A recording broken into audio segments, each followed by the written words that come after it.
Hello YouTube, welcome back to my Tekno SCT410 build. We are going to continue with E and F, which is the rear end of the vehicle basically. So let's get on with it. So I do want to make one slide for bags C and D.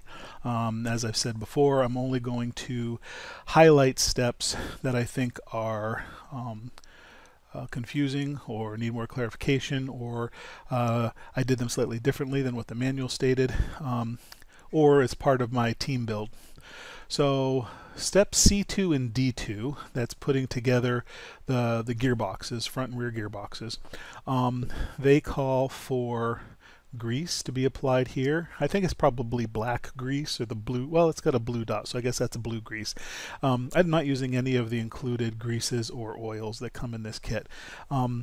What I'm using is Tamiya anti-wear grease. It comes in two different containers, right? So the tube is a 3-gram tube, and it's part number 53439, which is weird because the 1-gram pot that you can't buy separately, but is included with many of the Tamiya kits, it's a little pot with 1-gram grease, that also has the same part number. So there you have it. Know that it comes in two different things. So I use the tube and I put a dot of grease at the 4 compass points and the 8 compass points. So basically I did opposite, opposite, opposite, opposite, and then I went halfway between it at opposite, opposite, opposite, opposite. One tiny little dot, a line of grease the length of the tooth. And I did those 8 points. And then when I assembled the gear, and you turn it, and that then spreads the gear, the grease around all of the gear. And that's the way that I found is the most effective at spreading the grease around the crown gear here without getting excessive and having the grease fly off. And that's one of the reasons why I use the anti-wear grease inside things like this, is because this grease is a little tacky and it doesn't fly off the gears the way that other greases do. Also, these little spacers here, they're wicked thin for one, so when you're putting your gear case together, be aware of that. I found that I had to be extremely delicate and careful when I was assembling the gear case, especially when I first started out, because you need to, the instructions recommended build says to use both, put it together, turn the gear, right? So you turn the gear here, that doesn't do any good. You got to turn this here, turn the input shaft, and then that turns the gear here. And what you should have is a perfectly smooth turning input shaft through an entire rotation of the differential, which means you'll have to turn this a few times around. If it gets to a point where it binds, that means that this is out of round or what have you, is a little lopsided, and then you start pulling shims off. So if it happens that, you take it back apart, and then you pull the shim off the opposite of the gear side. Put it back together, turn, turn, turn, turn, turn, turn, turn. Does it bind? No, you're good to go. Does it bind? Yes. Take it back apart, put this shim on the opposite side, put it back together, turn, turn, turn, turn. Does it bind? No. Good. Does it bind? Yes. Take it back apart, pull both shims off. Now, that is a pain in the ass. Oh my God. The amount of wrench twisting, your wrist and your forearm are going to go tired. I don't recommend using electric screws screwing into plastic because it goes much faster than the plastic can withstand, and it melts the plastic, causing poor thread cutting with the first time through, causing thread melting the second or successive times through. So I never use electric drills and stuff during my builds, and my forearm was just dead after just doing one of these gearboxes. I got them as best as I could. What I ended up with is one of them had a shim on the gear side, and then another one had a shim on the opposite of the gear side. I don't remember which was which. My rear diff gearbox is much smoother than the front, but they're as best as they could get, and that's what the manual says, get them as best as you can get. So there you have it. That's how I did it. That's the grease that I used. Hopefully that helps somebody. Okay, moving on to bag E, which is building up the rear end. So The only upgrade part that the team build calls for is the C block here, which is part number 5163. We replace the plastic bit with this aluminum bit. And then you get your reamer out and you run it back and forth. Now, I did a little video on this in the next video in this series on how the reamer works and why you want to use it. So if you don't have a reamer, the instructions say you can use a drill bit. Wouldn't recommend it. If you don't have a 4mm reamer, get yourself a 4mm reamer, and then watch the next video and you'll see all why. So this is what the upgrade part looks like when it's installed on the rear end. And then another one of the upgrades that I did, which is not part of the team build but part of my own decision to try to increase the durability, is rather than the stock hex hubs, I went with these clamping wheel hexes. Now, these are not plastic like I thought they were. So that's one reason why maybe this upgrade was superfluous. Another thing is that these have a locking grub screw.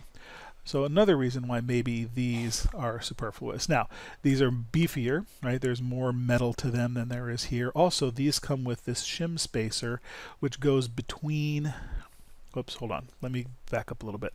So this is what they look like different from each other. This is the locking one and this is the kit one. So what the locking one does, it has a small little grub screw that screws into this, and then that clamps and pulls this gap closed, which then locks it onto the drive pin. This one does something similar.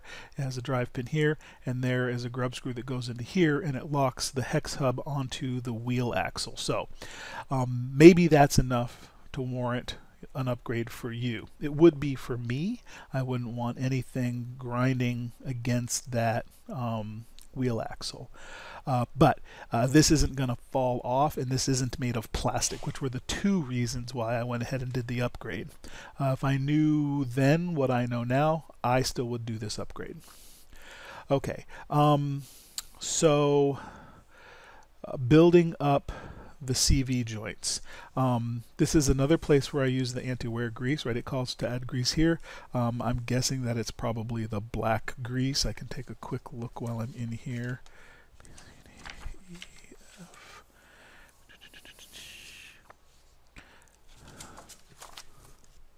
Yes, that's blue. So it calls to use the blue grease here. Like I said, I'm not using any of the kit grease, so I'm using the anti-wear grease. So this is the stuff that comes in the pot. Same part number. This is what it looks like. 1/3 the amount. It also is usually about half to a third the price. So with this, because it's very tacky and sticky, I just put the end in the grease just a tiny little bit and made sure there was a very thin coating on the end of the CV joint. When I put the end, or sorry, when I clamped it all together, the wheel axle is here, clamping hex head here, and then the shim goes between the bearing and the drive pin. So if you get the upgrade, you'll have these spacers. If you go with the stock ones, you will not have these spacers. So the spacer is going to create an extra bit of protection for the wheel bearing, which again might lean you towards go ahead and purchasing this upgrade. When you do install this, what I found is helpful is if I held the wheel axle and pulled it as tight as I could so that that drive pin was seated as snugly as possible inside the hex, and then I snugged down the grub screw. And what that did was, between that and the shim that came with the upgrade kit, there is no play between the drive axle here and the carrier hub, or whatever this is called. There's no play back and forth, which I found in cases other setups that there's sometimes some slop back and forth. So this is really nice. And this is what it looks like all put together. Then we move on, and what we've got here, a little tip to help you put this together is if you use a pair of shock shaft pliers that allow you to get a hold of this metal bar that you can then tighten down, and then when you go ahead and install the ends, right, you'll have some spacers, and the instructions are very particular about how you set these spacers up and what these spacers will do, it's surprising how much a millimeter of movement or half a millimeter of movement in this alignment. But this kit has these spacers which allows you to change the positioning of your rear axle in the rear suspension arm. So if you move it farther backwards, it provides a little bit more traction. On page 8 in the manual, it'll tell you how that all works up and stuff like that, how when you change the wheelbase it does this or that, so you'll know. But this is the stock setup, right? So you're going to need two nut drivers. So I got a million of these four-way wrenches. I call them Tamiya tools because that's, from the 80s. That's what they were called, Tamiya tools. So that holds one nut on one end, and then I use my nut driver on the other end to snug these up. You don't want to over tighten them. They've got a lock nut on the end. They're not going to come off. So get them snug. Don't over tighten, go crazy, because you want this to be able to move freely, and if you over tighten and pinch that, you could impede the motion. And then we've got our camber links. So the camber links are a little tricky. First of all, we've got these crazy ball ends here with these little sort of crown designs, okay, but not both ends have the crown design. So you want to ensure that you're putting the right end on the right thing. And also one side of the ball connector is angled, so that makes a difference. And of course, your turnbuckle has a mark on it that denotes the direction of the threads. Now, I always put my set my turnbuckles up and my steering linkages up so that when I rotate the adjuster wrench, right, that I rotate it forward, it extends the length, and when I rotate it backwards towards the back of the car, it shrinks the length. So that way I know when I'm adjusting things, if I need to adjust it, I know which direction to turn to make it elongated or to shrink it. The manual tells you to put them in a certain way, which I think is the way that I do, which is line to the left. So if you face the nose of the vehicle away from you with the rear of the vehicle towards you, all the lines are to the left. Some people do it opposite, so that the lines are to the outside, and that way if they're looking at the vehicle sideways, they turn it to the left to lengthen, to elongate, turn it to the right to shorten, and then when they turn their vehicle with the nose to the right, it's still, you're turning the wrench the same way, left to elongate, or I guess anti-clockwise to elongate and clockwise to shrink. But the vehicle is facing sideways, so it just depends on personal perspective and how whatever works best for you. So this is what this looks like all set up. Okay, you want to make sure you check your manual to find the shock mount positions, not shock mount, the camber link positions on which hole to use. There are 2 columns, 3 holes apiece. Make sure you pick the right one. And then once it's all assembled up, this is what it should look like. So you can see the CV joint's got a little bit of that anti-wear grease on here. If this were a kit that I were building for a clay track or for a dirt track, I wouldn't use the anti-wear grease, because then it just will collect all the dust and turn into a grinding paste. But because this is going to be running on a turf track, I don't expect the little carpet fibers to get kicked up. If they get embedded in this grease, it's going to cause too much of a problem. So know that if you don't want to have increased maintenance of maintaining the grease in these CV joints because they're exposed, they're not covered in rubber or anything, that you can run them dry. And the amount of wear that you get from running them dry will be less than if you run them with dirt-filled grease. Also, Grub Screws here, right? It says to use thread lock. I don't know sure if the thing comes with thread lock. I don't think that it does. I use the Tamiya anaerobic gel. That's why it's red. I wish that their gel was not red, because red generally denotes a permanent thread lock, where a blue is a temporary thread lock. So if you're going to use traditional thread lock or like low-C thread lock or something, make sure you get the blue. The only reason why this is red is because I'm using the Tamiya anaerobic gel. So after I build up my turnbuckles, I always build them so that the end of the plastic, I thread them in until the end of the plastic meets the end of the threads, and then I install the turnbuckle onto the vehicle, and then I adjust the length to the desired length using my turnbuckle wrench. And what that does is it keeps the the amount of threads that are inside my ball ends are always equidistant.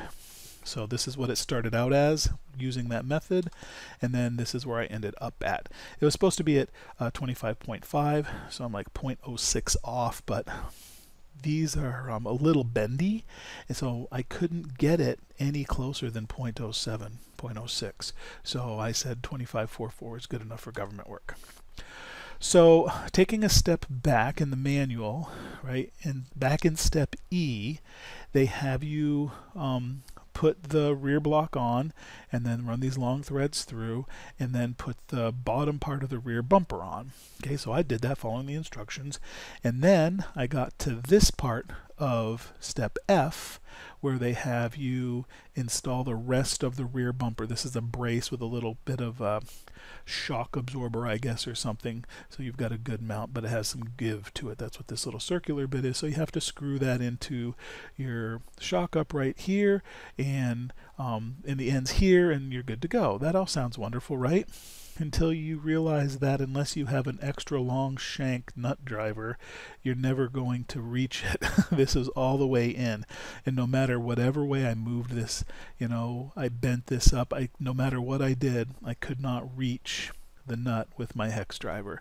So pro tip in building this, back in step E3, go ahead and install the block, go ahead and unscrew the screws down, only screw them in not all the way, because you're going to be missing a bit here, so screw them in thinking about this piece is missing. Then when you get to this part, you will be able to reach, and then you can install the bumper entirely. So what I had to do was disassemble that bumper part, and then I was able to reach with my hex driver and attach the bumper. And then this is what the rear end looks like when it's all assembled. So one of the things that the team build did not have me upgrade was the shock towers, right? They're metal. I don't know if they're aluminum or if they're steel, but whatever they are, they're metal. And I'm concerned that they might bend, where the carbon fiber would be much more rigid. They would not bend, although they could break. It's much more difficult or unlikely that you'll break a carbon fiber tower than you will bend an aluminum tower. So I'm going to go ahead and run it like this. You know, the carbon towers are a good 30 something bucks a piece, so that would have increased my build by another 60, 70 bucks easy.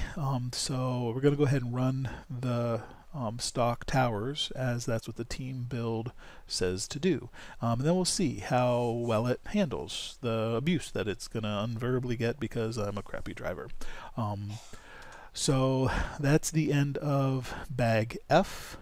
We'll be continuing this tomorrow or the next day with the next steps, but that's everything that I got now. So if this is helpful for you, please leave a like. If you have any questions or comments or suggestions about how I could do something better, please go ahead and leave a comment.